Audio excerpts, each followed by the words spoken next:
I wrote, directed, and edited Charlotte, Bloody Charlotte.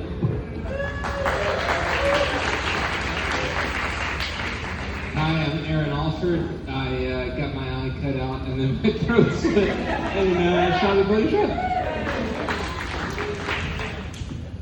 Hi, I'm Zippy Betts. I got my eyeball gouged out in the bathroom. Hi, I'm Natasha Havens, and I played the young criminal. And I'm Brian Allen Doing, I did the music.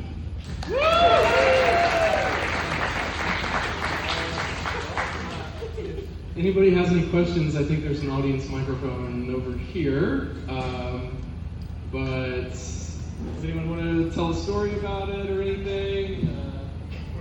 Anyone have any questions at all? Or it was a lot of fun to make. It was a whole process. It was a lot more difficult than I thought it was going to be. I thought, basically a film where two people are talking was going to be pretty simple to knock out. It wasn't. It was a lot more difficult than I was expecting, especially post-production. But I see you have a couple of people lined up, so yeah, question number one. So our very first screening, we screened, I believe it was your very first film. What would you say the biggest differences are, like what have you learned as a filmmaker between then and now that you applied to this one? Because they're like vastly different projects, so we really enjoyed them both. That is true. So my first film, that wasn't actually my first film, but my first film was very similar to the film that screened here. So Attack of the Flesh-Eating Mutants is a throwback to 1950s, like campy sci-fi films that played at the very first Not Another Film screening.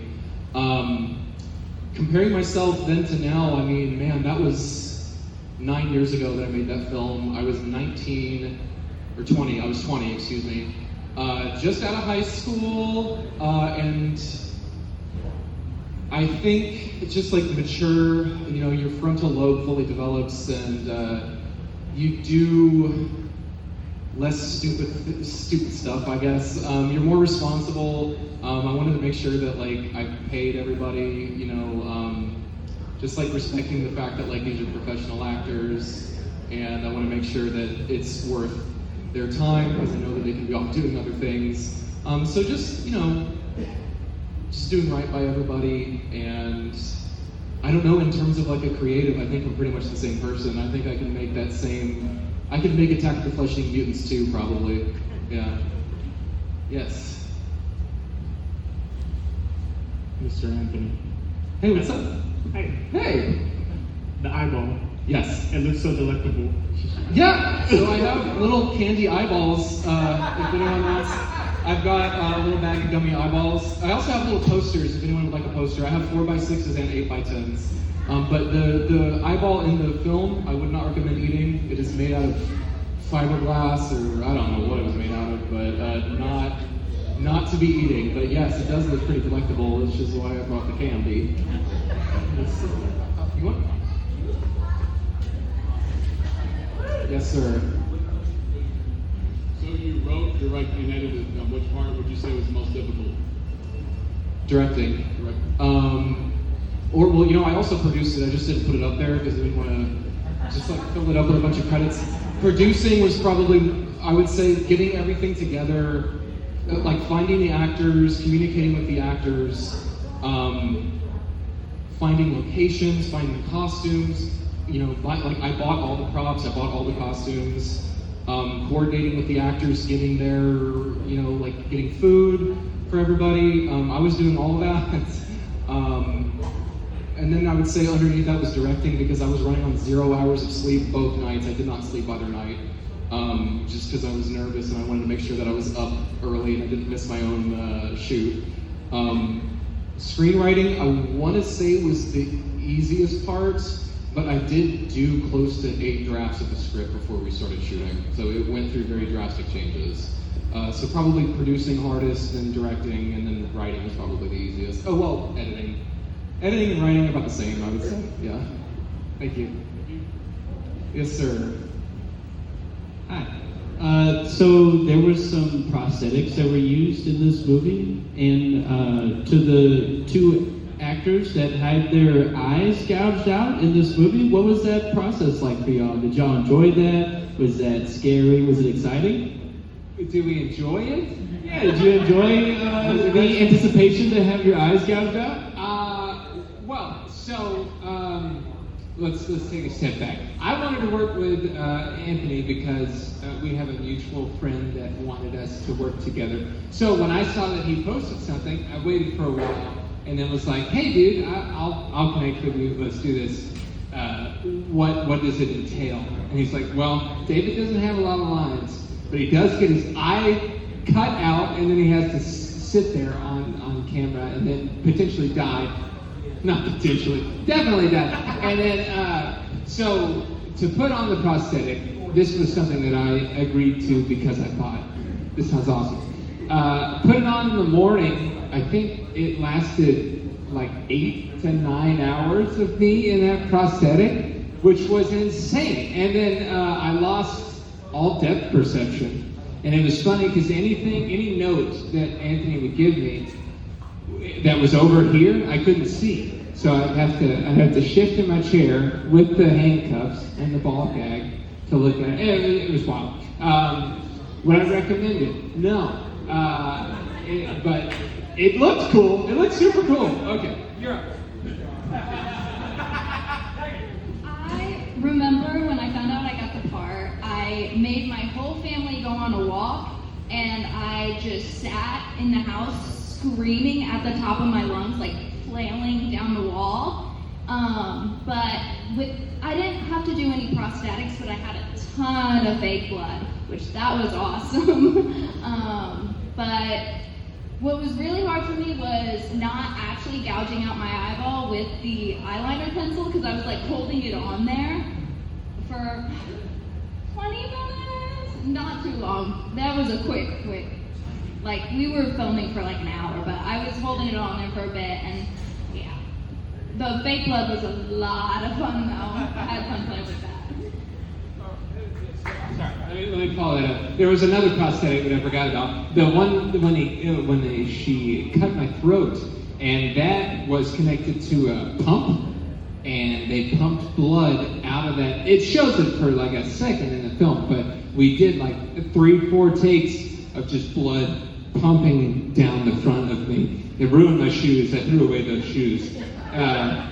But it's also, this belt that I'm wearing, I wore it in the film, and there is still blood stains in the belt loopholes. So, crazy. Thank you. So, could you tell me a little bit about the music and how it came together, Brian? Because, like, how do you approach this project when you are planning to, like, hey, I want to, pop somebody's eye out, but you don't want to give that away with the music right away? Well, I think I was lucky enough to have, like, 12 pages of notes that Anthony had written about what direction he wanted the scenes and things to go, and then, I just tried my best to kind of fit the mood and without being too overpowered. But yeah, that was the main thing. A lot of times you have to work on a project where like, you get nothing and you kind of have to just start from scratch and figure out what you would do, and then sometimes you do it completely wrong, sometimes you hit the mark. But this time, I think it was very helpful that I had so many pages of notes to go from the beginning. Yeah, that's it, pretty much. Alright.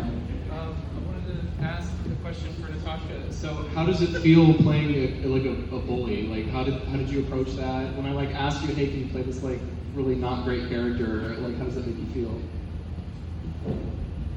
So I've actually played murderers and bullies many times, so I feel like I've gotten very good at this role. But I promise I'm not like that in real life. I'm pretty nice. And when you play these type of roles, you can't judge your character.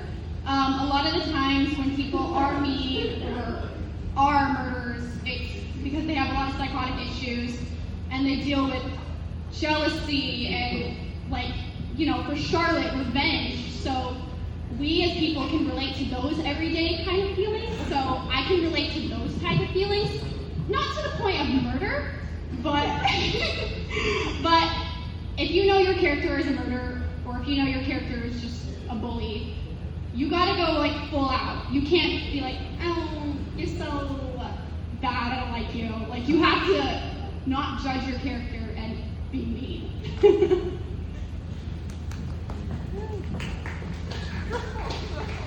The quality in the video was amazing. How did you guys do it? How did you guys do it? You were amazing. Answer her. I thought about dying a lot, and then when I got the chance to actually do it, it felt second nature.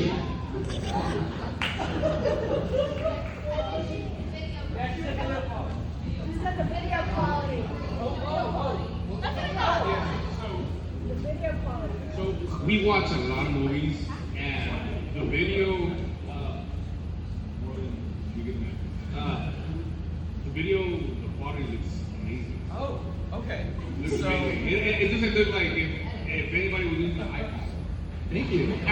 So we shot the film on a Canon C70 cinema camera, which is it's a Netflix approved camera. I don't know if y'all saw the film In a Violent Nature, but that was shot on a C70. So that was our camera. So that helped.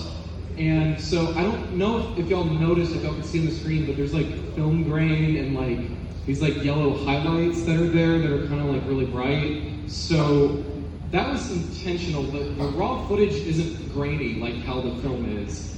I had my colorist.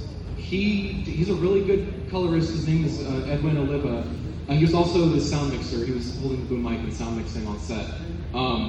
And I was just like, I kind of wanted it to look like kind of like a grindhouse, like kind of aged film with some grain. And he just like worked his magic, and he did it. And that's how it ended up looking as good as it did. It's the cinematography, I would say, and the color grading definitely helps. So thank you. Yes, we were looking at whenever she was looking through the mirror. Of the Yeah. car, that was real cool because they never show how the person is actually. Yeah. She was looking with her hair down. It was very important because we wanted to preserve the reveal of the eye later. And it was also a bit of a tangent here. Like the movie starts with a close up of her eyeball, and it's about her eye. But yeah, thank you. And I remember on set we were like, "Oh, is it a dirty? Is it over her shoulder on the mirror?" And it's like, "No, it's her perspective on the mirror." But yeah, I appreciate that. Yeah, we took a long time setting up that shot, so I appreciate it. Thank you all very much. Yes, sir. My next question is for the musician. I just wanted to know, like, when did you step in? Like, were you there during the filming process, or were you just there once it's all shot and you're in the cutting table and you're looking for inspiration of how to create your sounds? For this one, I stepped in at almost the very last minute. I think I did it in like a couple of weeks, something like that. So yeah, it was very last minute. and also, like you said, it was like trial and error. You know, It can be. and how long was that process of like you? Because sometimes when you're in the cutting board, you make a track, you like it one day, you come back the next day, and you're like, oh, what was I thinking? Like That's actually exactly what happened. So it was like, I think 2 weeks or so, and I spent the first week doing a completely different draft of the song, or of the score, and then I just hated it, so I deleted it all, and then restarted. That's definitely part of the creative process. Yeah, exactly. And last question, what program did you use, if you don't mind disclosing that? We're in the weeds here. I wrote everything in Dorico, and then I did all the mixing and stuff in Logic. Okay. So, That's awesome. I'm sure everybody else over here cares about that. No, it's a great job, and you did great. No, I feel like that's like understatement is the music in the horror, and I feel like that's what intensifies the feeling of anxious or whatever you're trying to portray. So Thank you very much. You did a great job. Thank you.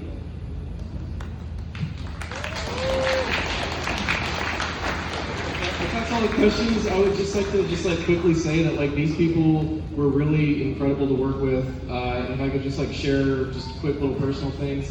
As Brian said, he did this very last minute. We were having some issues with some other sound, some other music that I wasn't totally happy with, and Brian offered to do it for free, and he just like totally killed it.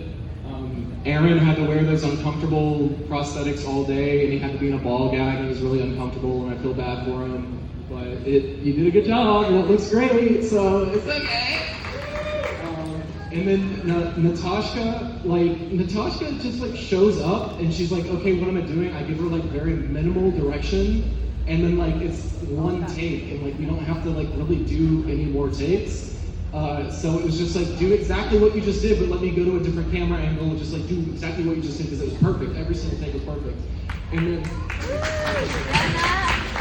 Zippy, so before she had to start crying for her shot, she goes, okay, Anthony, is this the shot where I have to cry? And I'm like, yeah, if you can, it's no worries, like you can put some water in your eyes. And she's like, okay, just give me a second. Like 2 seconds go by and she just starts crying, and she's like, okay, roll. It's like, what the heck? And we shot their scenes in like 45 minutes. Like they both were just like killing it every take. And then like they were really easy to work with. I would give them just a couple of notes and just like, let's shoot it from every possible camera angle, and we're done. And now they're in like 45 minutes. So they were all really incredible to work with. Work with them, but don't book them up too much, because I want to work with them too, okay? So thank y'all very much. If y'all want posters, I got posters. If y'all want candy eyeballs, I got candy eyeballs. Thank y'all very much.